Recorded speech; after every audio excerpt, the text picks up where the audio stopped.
সূর্য তখন ঠিক উঠেছে। গ্রামের হাওয়ায় মাটির গন্ধ মিশে আছে। হরিদাস, গ্রামের সৎ কৃষক, প্রতিদিনের মতো আজও মাঠে যাচ্ছে। গোপাল, আজ জমিটা ভালো করে চাষ করতে হবে। আকাশে মেঘ জমছে, হয়তো কাল বৃষ্টি হবে। বাবা, এত কষ্ট করো কেন? পাশের মধু কাকা তো বলে এখন আর এত পরিশ্রমে লাভ নেই। বাপু, মানুষ যদি নিজের পরিশ্রমে বিশ্বাস হারায় তবে জীবনও ফাঁকা হয়ে যায়। মাটির ঘ্রাণই তো আমাদের জীবন। তারা মাঠে নেমে চাষ শুরু করে। কিছুদিন পর হরিদাস বাজারে যাচ্ছিল। গিরিধারী মহাজন বসে খাতায় হিসাব করছে। এই হরিদাস, কবে টাকা দেবে? গত বছরের সারধারের টাকা এখনো শোধ করনি।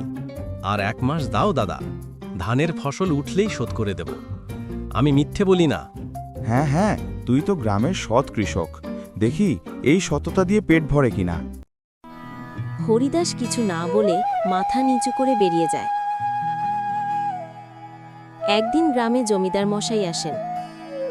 এই গ্রামে শুনেছি কেউ একজন খুব সৎ কৃষক আছে, হরিদাস।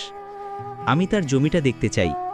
হরিদাস এগিয়ে আসে, ভদ্রভাবে প্রণাম করে। জমিদার মশাই, আমার জমি ছোট, কিন্তু পরিশ্রম দিয়ে চাষ করি। সততা আর পরিশ্রম এই দুটোই আসল সম্পদ, হরিদাস। আমি চাই তোমার মতো লোকদের সাহায্য করতে। হরিদাস খুশি হয় জমির পাশ দিয়ে বাড়ি যাওয়ার পথে। এই তো আমার জমিতে ধানের চারাগুলো সুন্দরভাবে গজিয়েছে। হঠাৎ একদিন বজ্রপাত, বৃষ্টি, ঝড়। মাঠে ধান নষ্ট হচ্ছে। হরিদাস হতাশ হয়ে বসে আছে।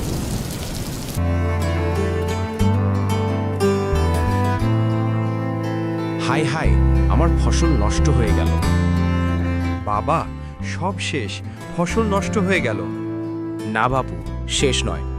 যতদিন হাত আছে, মন আছে, ততদিন কৃষকের আশা শেষ হয় না। সে আবার নতুন করে বীজ বুনতে শুরু করে। 1 মাস পরে সূর্য ওঠে, মাঠে সোনালি ধান দুলছে। গ্রামের লোকজন খুশি। দেখো দেখি, হরিদাসের জমি আবার ভরে উঠেছে। কি ভাগ্য! ভাগ্য নয় বন্ধু, এটা পরিশ্রমের ফল। ঈশ্বর শুধু তারই পাশে থাকেন যে সৎ পথে থাকে।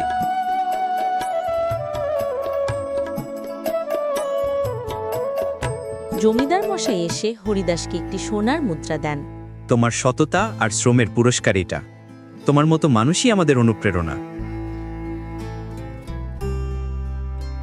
হরিদাস, আমি তোমার সঙ্গে অন্যায় করেছিলাম, ক্ষমা করো ভাই।